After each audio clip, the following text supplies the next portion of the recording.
Hey guys, Romeo Hertz here today to give you another chapter of One Piece 710. And I just want to say that I don't really know the status of Oda, but considering that it's One Piece is back today, we can assume that he's up and running again. I haven't checked Anime News Network to see if he's um, better or not, but we can assume that he is. That they're still posting it because they want to be 3 weeks ahead, but sometimes it's 2 weeks minimum. So if he has to go off, they don't want to be on the tail's end because 2 weeks gives them time for any inconveniences or stuff like the illness the tooth problem that Oda had.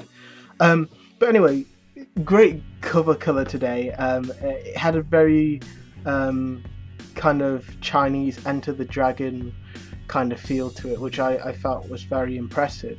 Um,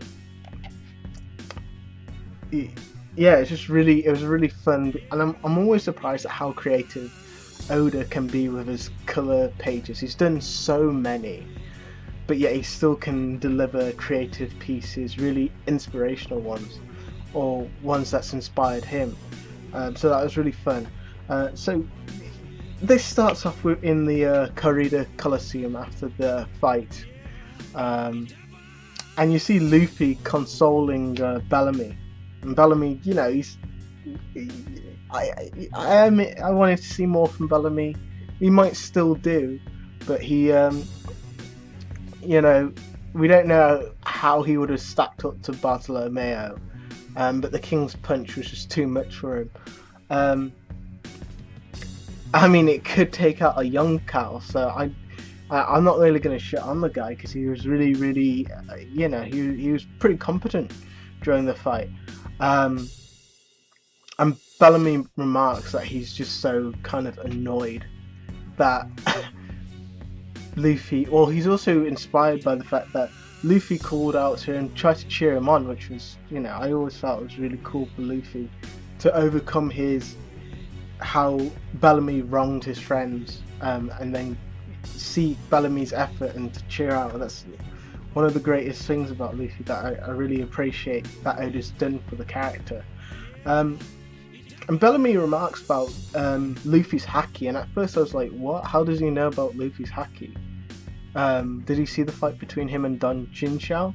But then I don't think he used haki during that fight, but there was, the thing Caesar, when he was filming the entire Shino Kuni, you saw Caesar get wrecked by Luffy. So, I guess there was that. So that was a good indication of how much haki Luffy had. And it's also a good indication in terms of from Bellamy to show just how hard it is for people to acquire haki. It's not like everyone in the New World has haki. Some do and some don't. You have to really train in it, but it's high. You're not going to be in the high tier unless you have haki or a devil fruit ability that compares to it. So it's just good recognizing how high the bar is, and it's also interesting to see that Bartolomeo overhears Luffy, Bellamy call Luffy Straw Hat, and it's like, that Straw Hat? I mean, you got to remember, Straw Hat has a 400 million bounty, fought in the Whitebeard War. He is Dragon, the revolutionary's son. He took out a Tenryubito. He's got a lot of feats and a lot of status and a lot of political influence, regardless if he uses it or not in the world of One Piece. Which is, when you look back at chapter 1 and see how great he is now, it's really fun to remember that journey. But moving on, don't want to reminisce too much. You have Team Return Caesar, which is Law, Usopp, Robin, and Caesar himself. And I just want to point out, I mentioned this before. I think it was chapter 702. That Law had a tattoo, and he actually does have a tattoo, and it's this skull tattoo with like a heart symbol. it's just really really cool. Um, I think it was really cool. But yeah, and it really says a lot about this really calm character who's like always in command, but he's got all these tattoos on him, showing this kind of rebelliousness. Um, and we start off seeing the fighting fish, and the fighting fish in the Colosseum were about the size of a cow, maybe a bit bigger. These ones are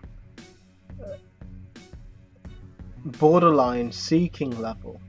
Um, and they're not as powerful as Sea Kings, because Sea King I think would be able to rip through those bars. And I like to say I really like the architecture of the bridge. I like the black kind of walls made out of iron.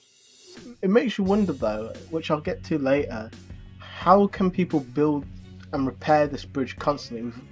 These sea fish seem to just sense people on the bridge and go straight for them. Looking at the amount of damage there are, it just seems like they just pop up as soon as they even sense someone on that bridge. Um, but you can tell the bridge's defenses aren't suitable enough. They can defend someone just barely, but only against one push. If the Sea King hits the fence and then hits it again, it's going to go right through. And Law mentions that he can't fight, or more correctly, he won't fight. And he leaves it up to Robin and Usopp and Caesar to fight. And he takes Caesar off his chains, his sea stone chains, because Law has Caesar's heart. So it's like, well, I've got insurance here. And Usopp uses the same technique, the poison skull explosion technique. I forgot the full name, that he used in the Fisherman Island arc, which was good to see that again, because I missed that. And it goes right into this fighting fish's mouth, and it blows up, and it was really cool. And Robin uses her Gigantamenos and uses this kind of it was really cool. She did this thing with her body. She was like, yeah, like that, and she called it spank, and it was like, well, innuendo aside, it was really cool to see her still. She's not just there for show. She went with them for a reason, because she's pretty competent. She was competent enough to handle the fighting fish. And I just like to mention that Caesar takes out one himself. He's taken out a lot now that I think about it. And he doesn't have that 300 million bounty for a reason. He is a Logia user. And even though he was taken out by Luffy, that doesn't mean he's weak at all. He managed to take out Usopp. In fact, he managed to take out Luffy, Smoker, Tashigi. I mean, admittedly, they were in other bodies, but he also took out Robin, Frankie, Usopp, Chopper in Sanji's body. He defeated them. He didn't kill them, and the only reason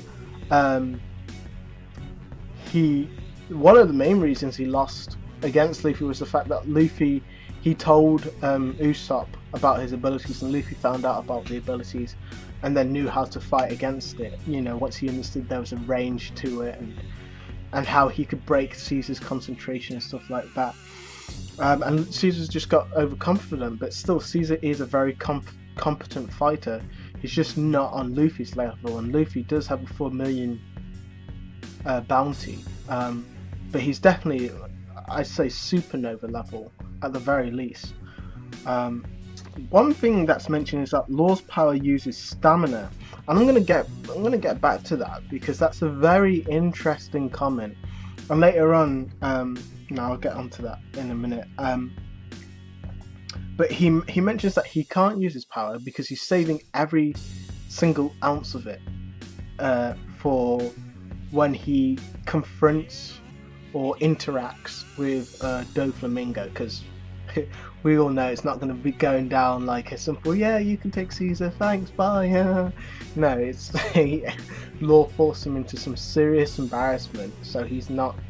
I don't think he's going to be walking away from that in just with a slap on the wrist. So it's going to be interesting to see what happens. And Caesar even thinks that Law's going to take on Doflamingo, and considering the little we know about Doflamingo, I think I honestly don't see how like Luffy could defeat Doflamingo, but I could see Law's abilities being on par, or maybe being able to bypass Doflamingo's. I mean, we know that we don't know. You never know what happens when two pirates fight, when two devil fruits interact with each other, because like number three, Mr. Free and Magellan, you know, we didn't. Mr. Free was pretty weak, but his wax ability really held out against Magellan's poison ability. So you know, so the bridge collapses because the fighting fish are just smashing the shit out of it just to get to them. But then a fighting fish comes to try and take out Law's group, but then it gets impaled by these massive harpoons, and this massive net covers its body. But you can't tell what's done it. But you hear some people talking, say, "Oh, we're catching another fighting fish," like it's a common occurrence, like it's no big deal, and that they're going to have fighting fish do. And everyone's confused because they were pretty sure that it was an inhabited green bit. And Usopp calls over, you know, asking like, "Who are you?" And these guys, they just like, shit, humans, which means they're obviously not humans themselves. And at first you're thinking, oh, they're fairies, okay then. So they disappear, and they move back to Greenbit. And what's interesting is Caesar carries them over the broken side of the bridge using his gas ability to form helium, to carry them over, and enlarging his body with helium to carry them over. And again, I'm going to get back to this point, but he says he's using gas energy. And you're probably thinking, well, yes, it's his ability, it's going to use energy. But it's really interesting. In this world, I'll really go back onto that in a second. Now they reach Greenbit, and the forest, it's like a wild forest, but it's a very, not meaning to degrade the series by saying this, but it's a very fairy tale-esque, not the manga, I mean just the design, fairy tale-esque approach, like Jack the Beanstalk, like Alice in Wonderland. That's the best example I could give. The Alice in Wonderland proportionate nature and trees and herbs and greenery. Even the animals, well, no, it's still Oda style, but there's something odd about the animals. They seem to be a bit cocky. They seem to be grinning there like, oh, you don't know what place you just stepped into. They look almost predatory, like it's a big joke to them that humans have appeared.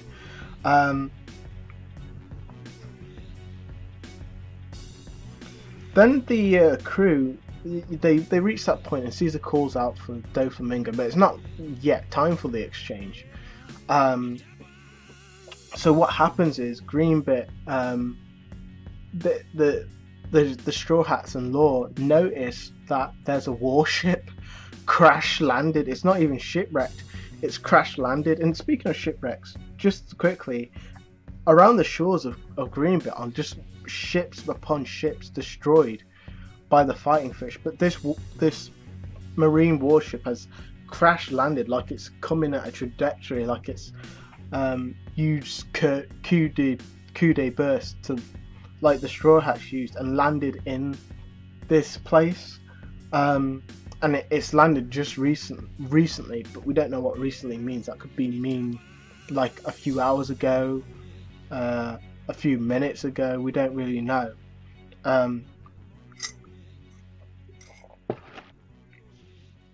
And I have an idea that it's Fujitori's ship. Because if you remember, Fujitora mentioned about rallying at Greenbit or something like that, and we don't know how he got there. So, and he's a Marine. There's no way the warship would have landed at Dressrosa and no one would have noticed. It's more than likely he landed at Greenbit and then made his way to Dressrosa. That's what I'm guessing.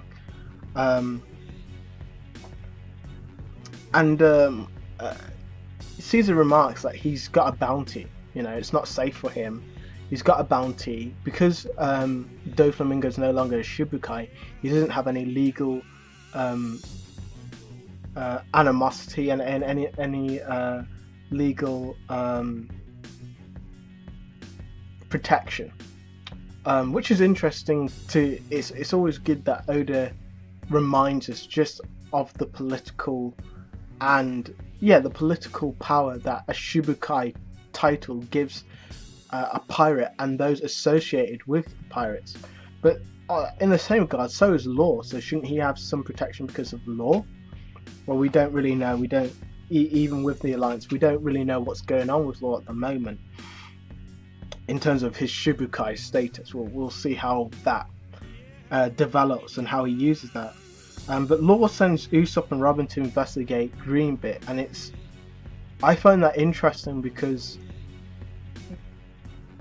I like Law, I really do, but I'm not too sure about his intentions. He purposely told Smoker that they were going to Greenbit. Now the Marines are at Greenbit.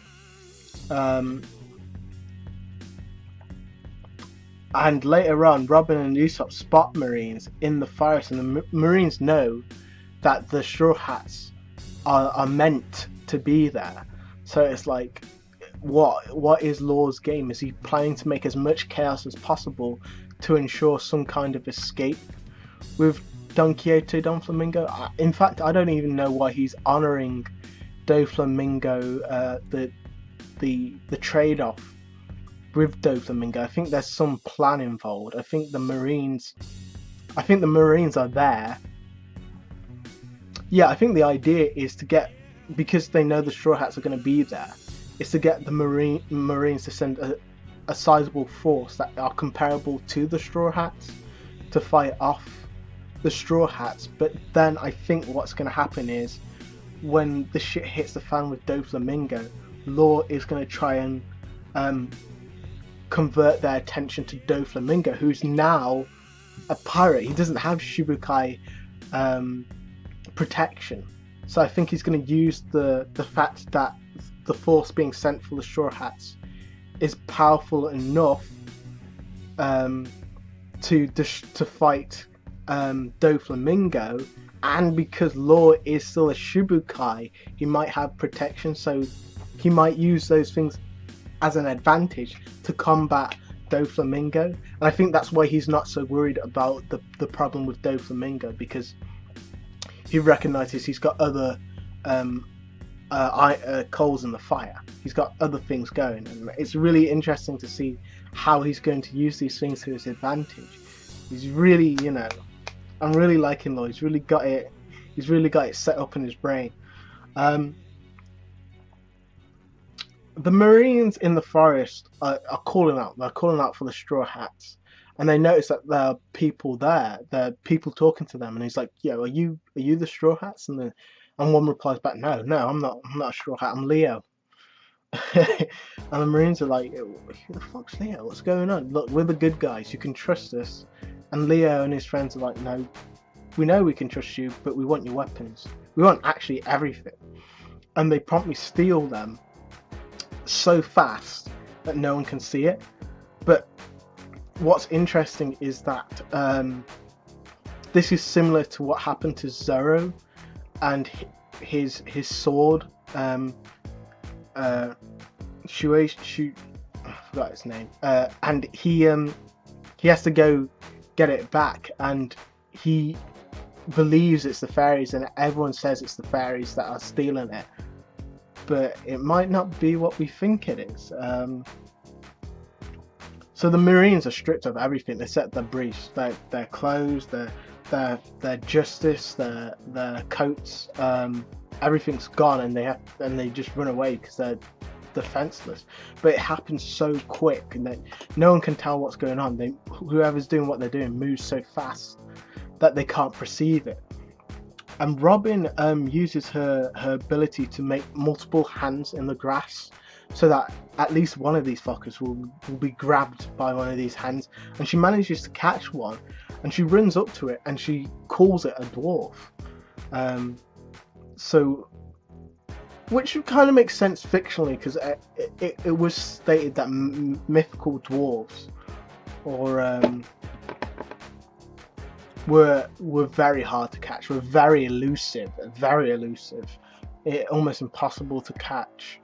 And they shared, and this was a similarity they shared with leprechauns. Now I think about it, they were very elusive, very hard to catch. Could mine, could dig deep, hide. Sometimes the environment would hide them, so it'd be impossible to find. So yeah, that's the chapter, and that's my opinions on the chapter. There are a few points I want to go back to.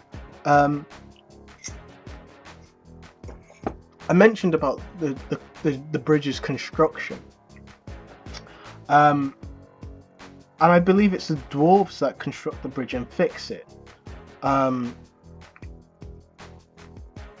That's what I believe, because I don't understand how people can keep going back and forth, or even attempt to go back and forth, and the bridge it's not perfect, but it's in better condition than it should be. Considering the amount of people who go across there but never seem to come back. So that's I find that very interesting, but I believe it's because of how elusive these dwarves seem to be, and how difficult they are. When the fighting fish was getting harpooned by these dwarves, it didn't even notice them. None of the fighting fish even turned to fight them. They didn't even know they were there. So it could be these guys also fixed the bridge, if we're going on common dwarven mythology, in that they're builders, they're forgers, miners. So that would make sense, but the question is, why would they? But then saying that, it may be that's their only way to get to Dressrosa, because if it is a dwarf that was the one that stole, or even a fairy that stole Zoro's stuff and the stuff of other people, they have to put it somewhere. It just doesn't disappear. Similarly on the ship, the Straw Hat ship, they have to take it somewhere, so I'm guessing they take it back to Green Bit, but they need some way to do it, and that's unless they can fly, which it doesn't seem they can. So that's what the bridge is for, and I think it's them who repair the ship. So the next point is, well, I've already covered Law's intentions, but the question is there a limit to Devil Fruit power? What do I mean by that? I mean, as we know, Devil Fruit is, as far as we can tell, whenever someone uses a Devil Fruit, they can use it without limit. There's no form of tax on the person who uses it. You've never ever seen someone use it and get tired from using it or overusing it. Enel,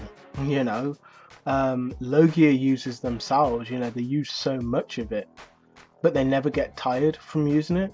Paramecias, they can create so much of it and they never seem to get tired. Never. When zones transform from one form to another, they never seem to get tired. It never seemed to have a tax. It never seemed to have a toll. But maybe it's because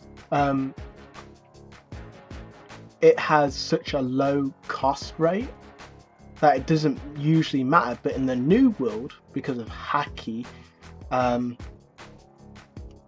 because of people who can use Haki, because of just the high levels, Corrida Colosseum, I mean, what Law did in Punk Hazard, what Luffy did in Punk Hazard, but yeah, there's limits. I mean, Law mentions it takes stamina to use his paramecia ability. Is that the same with Luffy then? Is that the same with any paramecia, that it drains stamina? And Caesar mentions it takes a lot of gas energy to use. Now, as far as I can tell, the only seemingly difficulty for Devil Fruit users with their ability is the fact that they need a certain level of concentration to do greater feats. So, for instance, Caesar's Karakuni, or Airless World, where he pretty much takes the oxygen out of the environment, required a lot of concentration, and he couldn't do it for too long, or it would disrupt him. So is this some new mechanic that Oda's starting to introduce because he needs to put a handle on it? It's not a problem to me. I think that the more limitations you put on your world, the better you are at using your world efficiently. So it's not a problem to me. I think it won't be a problem, and it won't be. I don't think it'll be a big deal. My main problem with Naruto right now is that everyone can seemingly use unlimited amounts of chakra without any problem, whereas before there used to be a sense of urgency with the amount of chakra you could use, which made the battles more tense, because there's also the factor that you'd lose the more techniques you use, the less chakra you have.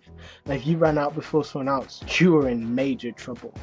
But that all started going downhill after the Deidara explosion thing. But I mean, this chapter was amazing, man.